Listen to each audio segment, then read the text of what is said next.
Thank you. It's nice to see such a full house at the event here. I must say that. So thank you for your attendance and making time to be here. And what a wonderful presentation that we heard thus far.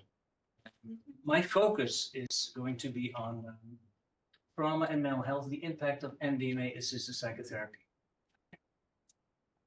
I was in Uzhgorod just actually 2 weeks ago, invited by the Foundation of the Global Initiative of Psychiatry by name Robert van Voren organized an event where he'd invited out of the whole of the country, 150 people could solicit or write a motivation letter to attend a training, 4-day training in Uzhgorod. 35 were selected.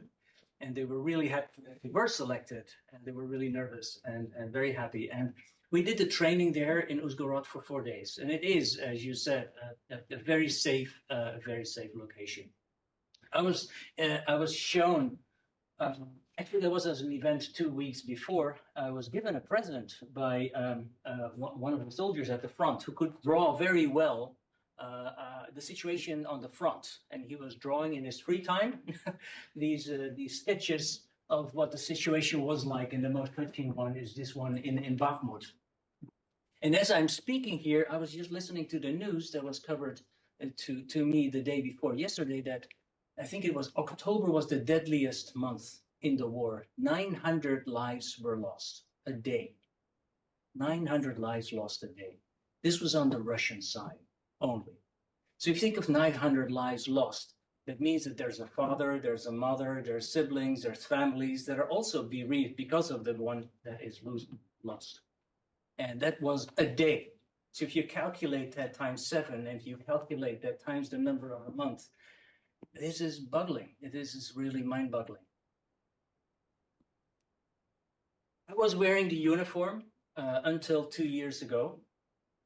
I retired from the Dutch Armed Forces, and I've been working with military officers throughout my career, with active duty service members and with veterans. And my focus was on 2 things. One was justification for PTSD from a biological perspective, and also driving towards innovations for treatment. And my focus is I'm very much a fan of this innovation. One is the technological arm, but one is also the medication-assisted arm, which is MDMA and other compounds, as you will hear throughout my talk. Now, the impact in Europe on mental health is robust. I mean, not only in Ukraine, but in Europe. We see the prevalence of mental health problems. We see PTSD statistics. We see the European Union and mental health. We have a lot of Horizon 2020. We have a lot of initiatives that is really pushing mental health. PTSD is lagging a little bit behind. Access to mental health services, something we could talk about. Stigma is something also we could talk about, because there's a lot of stigma. And when I was wearing the uniform, I was noted that there's a lot of stigma in the uniformed forces.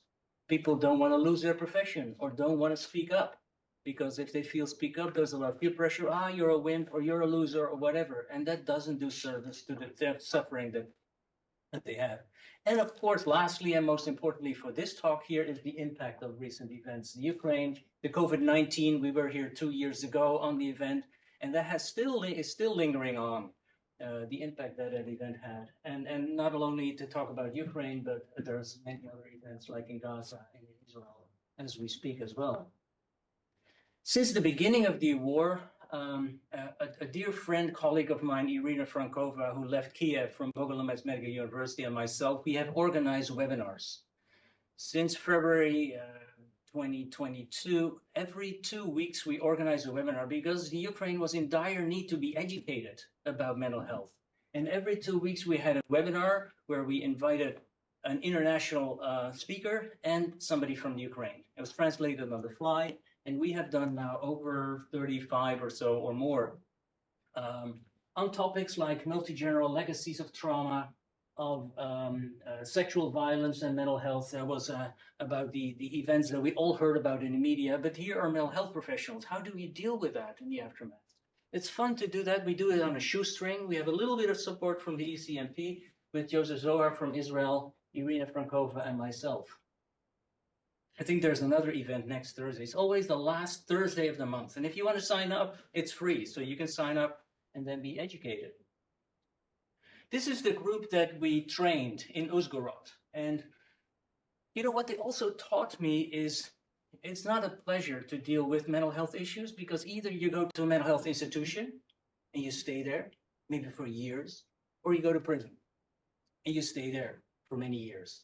There's no in between, really.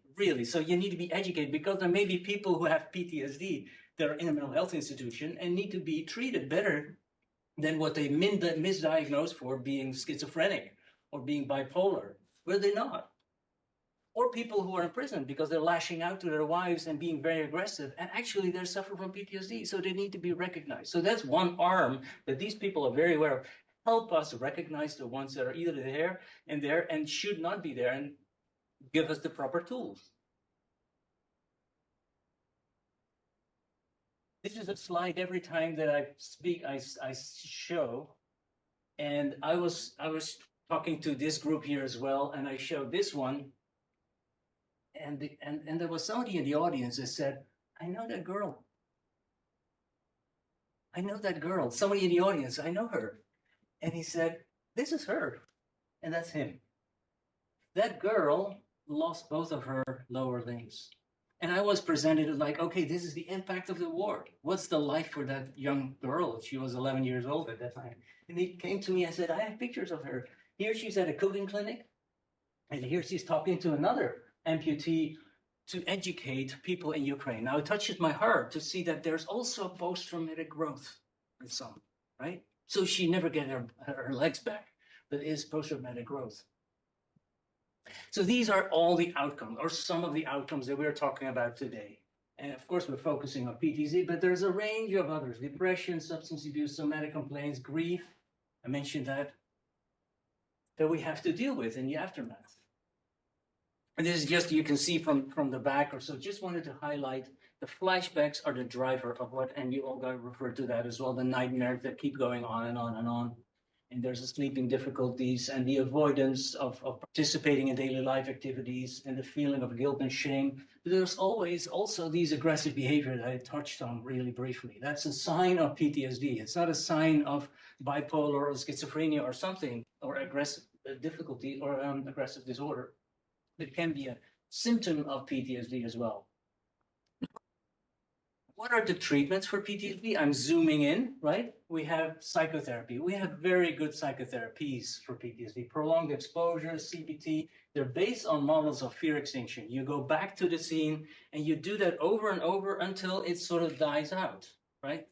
That's what we do typically. And people don't like to do it, but that's what we call working through. Desensitization, that's a model. We also have pharmacotherapy. We have benzos, we have SSRIs. They don't treat somebody from PTSD, but they just dampen a little bit the symptoms. And often they have side effects. And when people have benzos, they need to titrate up their benzos, and they become addicted to benzos, and down you go. So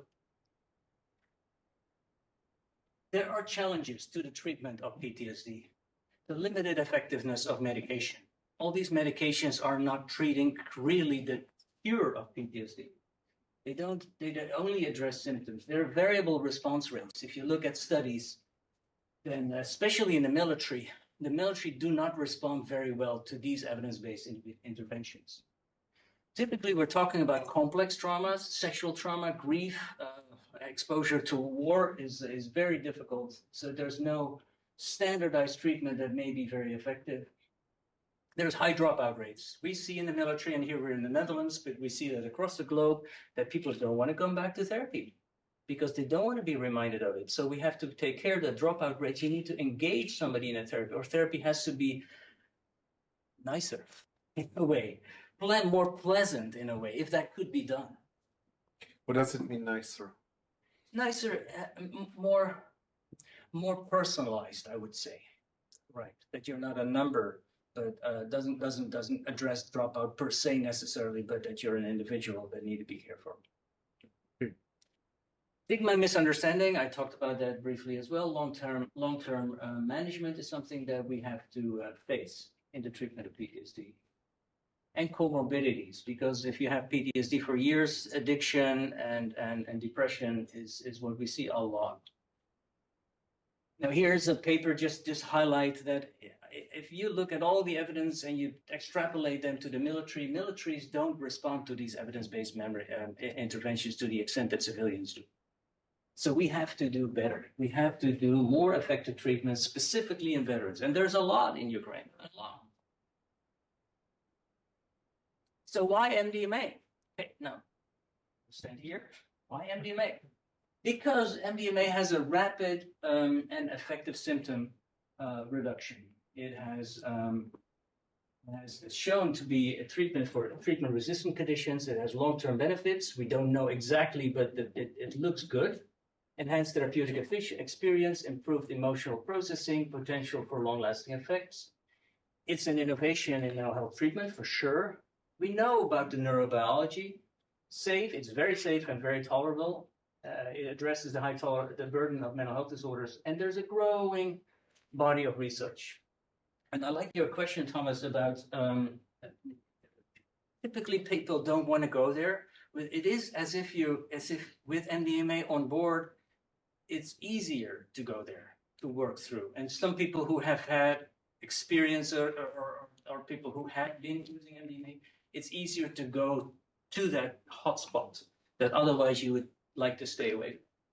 It's very, Eric, it's a very important point because I think that really people who are traumatized from the war situations, they need really personal approach also something to be really for the concrete person would be generalized as a number. You said what we know very well from the army. In army you are as a number of something, so I think it's very important. We call this intervention MDMA or psychedelic-assisted therapy the second generation psychopharmacotherapy. It's not that you take a drug every day. No, you take a drug maybe once in conjunction with psychotherapy. And that's the game changer in a way.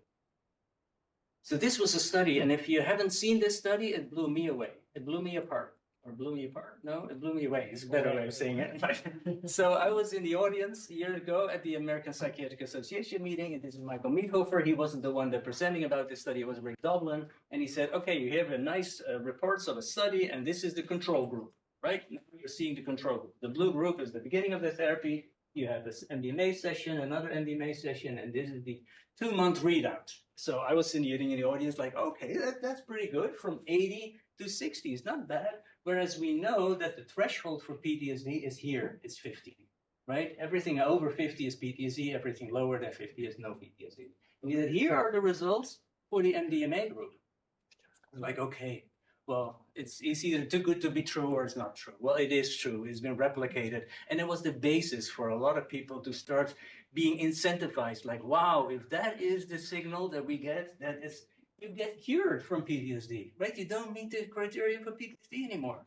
What is that? So we in the Netherlands also started to jump on and have trained and participated in this. And that led MAPS, which is the Multidisciplinary Association for Psychedelic Drug Studies, led by Rick Dublin. And I just saw that Paul Bezodis from MAPS Europe is also on this call. Great that you're listening into this, Paul. This study has been replicated. And this is the protocol in brief. What I wanted to emphasize, it's not that you take MDMA every day. Really, for the audience and for civilians outside or European regulators, it's like MDMA, you need to take MDMA every day. No. 3 times in the whole course of 3 months of therapy, you take the MDMA. And you take 120 or 160 milligrams of MDMA. Talking about addiction or so, or craving, that's not an issue. With PrEP sessions and integrative therapy sessions, that is sort of typically the design. If you look at the latest research, because if you do that, you do that from a regulatory perspective, phase 2 studies and then phase 3 studies, and this was the result of the first phase 3 trial that was published in Nature Medicine, and these are the results of the MDMA group, and these are the results in the control group in this study. Now, there are 2 other lines, a yellow one and a green one, and they are in between, in the middle. And you could say, hey, Eric, they're not as bad either, right? They do pretty okay. But the interesting arm is here. These are the dropout rates. This is the PE, is this group, and the CPT is this group. The dropout rate in this arm is 55%. dropout rate is 46%. That means out of every 2 patients, 1 is dropping out. And that's what I said, we need to do better. Likability of the study, that people wanted to continue being treated for the disorder that they come. So the treatment response is very high. Out of that study, over 60 patients in the MDMA group, no diagnosis of PTSD after treatment on the primary endpoint. It was also effective in patients with comorbid disorders, and there's more to it that I don't want to go into in detail. Now, just want to show you the brain. We know that the trajectory in the brain is when you're on the MDMA. You know the layers, you know, the amygdala, the ventral medial prefrontal cortex, and all that. This is like unknown. It's just wanted to highlight that there are pathways that we are better at understanding. Oxytocin is one of the drivers for pro-social behavior. It's a driver for MDMA-assisted therapy outcome. But won't go into details about that now. In the Netherlands, we have a state committee for MDMA. Now, at the formation of our previous parliament, there was an agreement that it was said, like, we need to look into MDMA. So they said, we have an assignment that there will be a state committee looking into MDMA and health. Now, these are the members. We have Birgit Tubes, he's a professor of international law. We have an addiction specialist, the vice chair. We have Emil Kolthoff, he's a criminologist, Femke Gresnicht here, and Marta de Jonge here, and myself here, and we have 2 secretaries. And we are writing a report that is probably due in February, March. I mean, with the whole parliamentary change, that we don't know where things will land ultimately, but we're looking carefully into what is the status of MDMA-assisted therapy for the treatment of PTSD in the Netherlands. And what do we do with all the recreational and the underground and the gray areas and all that? So we look at cost efficacy also in our report. We look at where all the results are. And don't read the details. These are the 33 studies that are published in clinicaltrials.gov on the effectivity of MDMA. And you can say, like, the results are very, very promising. High effect sizes, a lot of positive effects. And here are the future studies. You can just go to clinicaltrials.gov and see what's there to come. Now, there's a lot of studies to come with an idea on how to combine this therapy with prolonged exposure, perhaps, and with other interventions. We also did an international survey. We asked people who are working with MDMA-assisted therapy in the world a couple of questions, and they were 28, and most of them came from the Netherlands. That's what we asked for, and some other countries participated. They needed to be familiar with MDMA-assisted psychotherapy, and we asked them, what are the potential risks or challenges that you foresee if this is improved? You can see, well, the risk of inadequate therapist training was what they said a lot. You need to be trained in order to deliver this therapy. They said that a lot. Ethical concerns, potential misuse or abuse, difficulties in standardizing treatment protocols. How did the public receive MDMA-assisted therapy in your country? Well, almost it has mixed opinions. So a lot of people are not informed of this therapy. Positive and supportive is what also the other half said. Which type of program will be most beneficial for introducing MDMA-assisted therapy in a controlled and safe manner? They said here, maybe it's hard to read, expanded access or regulatory pathway permitting the use of MDMA for patients who's not enrolled in clinical trials, typically due to urgent medical needs. So expanded access. Special access were the ones that were most favored. So what are the recommendations for, we also did a focus group where we invited a couple of experts in a Zoom session. And the results were there. I just summarized this. We need to engage with regulatory bodies. We need to engage with the FDA. It's going to be approved in the US, very likely in the summer of next year, where the first dose of MDMA will be given on a regulatory basis in Q4, Q1 2025, according to what NPBC is telling us. NPBC is not interested, or I wouldn't say interested, they have no activities ongoing for Europe or for Ukraine at this moment. So we need to engage with an organization with the EMA, where to go, what's good for us, where to go next. We need to do that. We need to expand training not only in Ukraine, yes, also in Ukraine, but also in other European countries. International collaboration, a broad base of support. I think there's something that we need to do for the years to come. This is not going to go away. Support compassionate use programs, because there are people that are in dire need to be helped and to be recognized, and we have the evidence on our side. So let's find the structures where we can. Research needs to be done, real world research, not only research studies, but a little bit more lax and a little bit more relaxed, that we get real world evidence, obtaining real world data. We need professional support, public and professional support. How is this conveyed to the wider public? Educational campaigns are very important. And ethical considerations, patient consent, management of expectations. And I think the last one that I highlighted in red here, multi-level approach to Europe. That involves the EMA, the European Commission. I think that's why we're here for now, Victor, member states, and the dynamics within the European Parliament to harmonize the approach towards psychedelic therapy, in particular MDMA for PTSD. Of course, in Ukraine, and Ukraine doesn't want to be a guinea pig. Hey, no, they don't want to be a guinea pig. They want to get the best treatment, right? So that's, I think, we need to emphasize. So just almost to wrap up, this is 2018 when Rick Dublin and some others from MAPS already went to the EMA. What do we need to do to get MDMA approved in Europe? It was ahead of time. It was 5 years, maybe it was too early. Well, they said then the EMA agreed to accept the FDA data. They would just need to do one pivotal study with 70 persons in phase 3. Well, that study never happened. It's a lot of money that is needed for a study like that. A lot of money. And MPBC said, let's focus on the US first and then deal with Europe later. That study, maybe if it needs to be happening, then yeah, there needs to be some money for that. But the EMA said, and this is the chief medical officer of the EMA said, a second chance need to be given to psychedelics. First was banned with all the, the history. So we have a second opportunity, and we need to do that well. We need to do that very well. So last one is the crossword puzzle in the New York Times. If you happen to read the New York Times, here is like psychological condition that need to be treated with MDMA.